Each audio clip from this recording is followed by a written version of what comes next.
All right, my people, and welcome back onto this channel. Okay, no be small something still on the matter. Yoruba nation no going back. Exactly waiting they happen. Exactly waiting the people. They talk about now only the good Lord now he go continue to the help us. Yes, so now we they also they pray that the good Lord go continue to the support on as soon as they support us onto this channel. We say very big amen to that. All right, my people, no be small something. Secret don't still exposed. Ashirity to my people, no be small something. Ashiri tonton na him be this one. Where the Yoruba people they call new secret way open now. If I tell on say this Yoruba nation people, we be say then they shout Yoruba nation, say then no waiting, then they do. My brother, my sister, I know they lie you. These people where they shout Yoruba nation. In fact, it be like say these people they don't first see waiting one happen for future. Now he make them come outside, they shout it, no going back. Even Chief Sunday, Igbowo, don't they talk am say no going back. Now he still the matter go be. All right, and then now with waiting they reach us for our table. This one is strong, and this one will be small something at all. Okay, now una go remember that man and where then they call this man where they call Bodejo.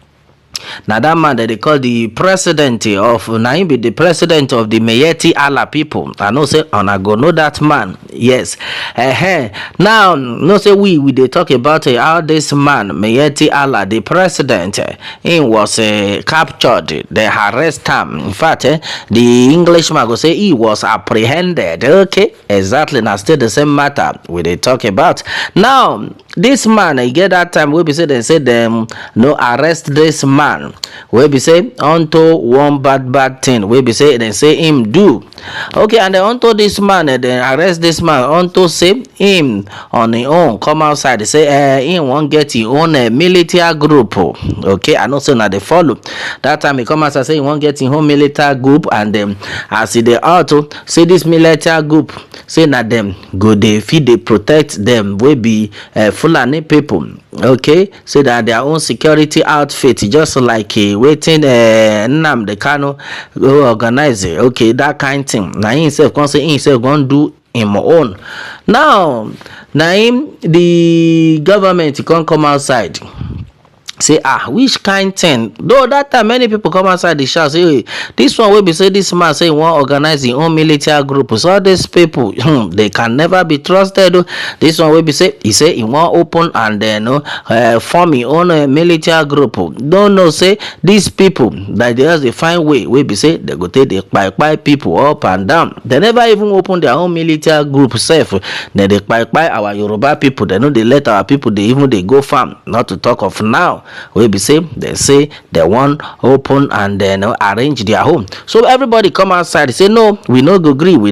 Now in the government come outside that time say this man self waiting be that thing we be say you see we be say you want come say you want organize your own military group. So no. Now in they come arrest this man, and they arrest this man around the January.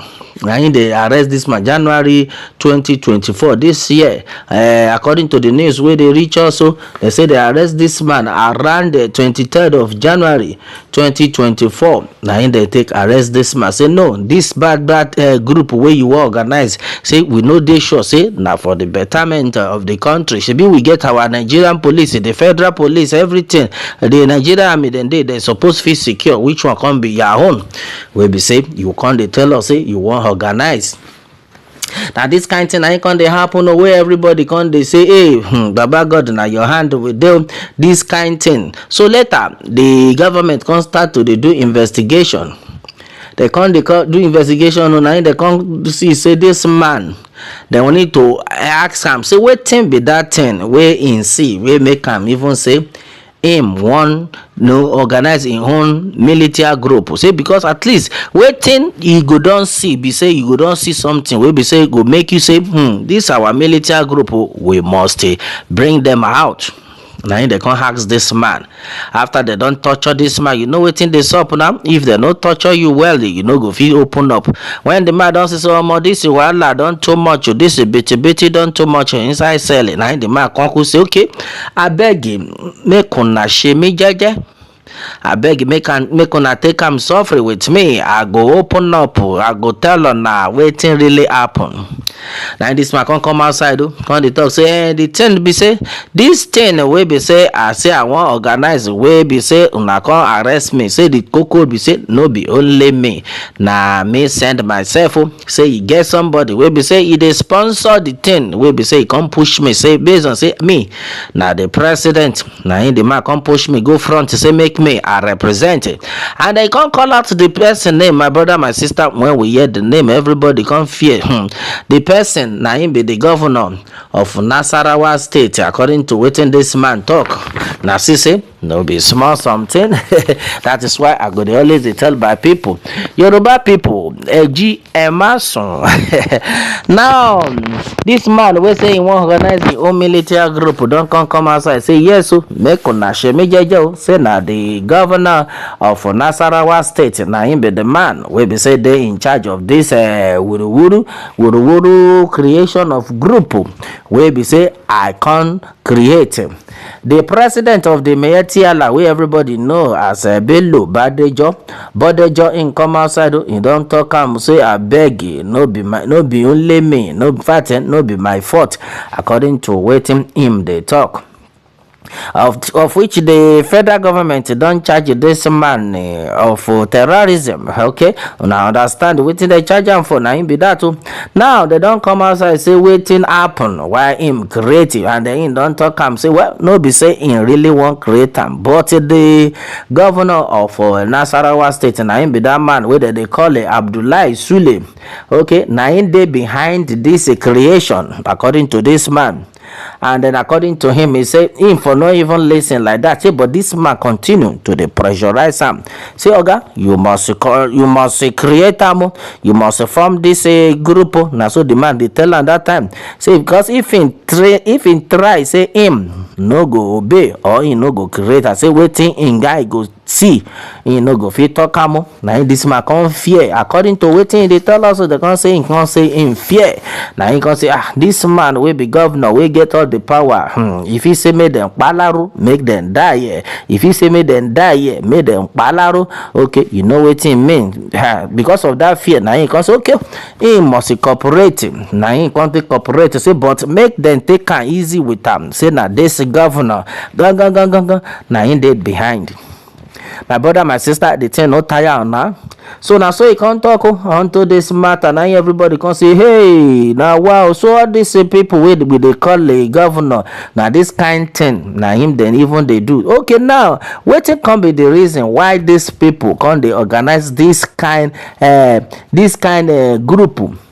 And when they tell us say they Kanu in organize ESN, nothing with them do to nothing with them no do to that man. Up to now, the man don't dey inside the cell for 3 years. They cannot do the same thing. Chief Sunday, but now you know even do half of waiting them they do. Should be this one now they go organize their own group. Where they say they want to use them, they protect themselves. Chief Sunday, but never do anything. Where they close to this one, in just use him out. They talk say we don't want them for our land. Now in they stop Chief Sunday to come out for Nigeria. They want to the Chief Sunday Igboho matter. Many people don't come outside. They can't talk, say like this.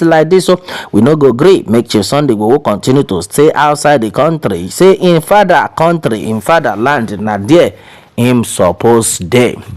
Well, my people, many things don't they happen onto this Meyeti Allah matter. Now people can say, so now even the governor like them, they support all this bad thing. Now him make us the talk, say make it all the Yoruba people, make them G come out soon. because these people, for them to organize this group, no be for only to protect their cow, but na to buy many people and to collect their land. That is why you go see all of them for Yoruba land.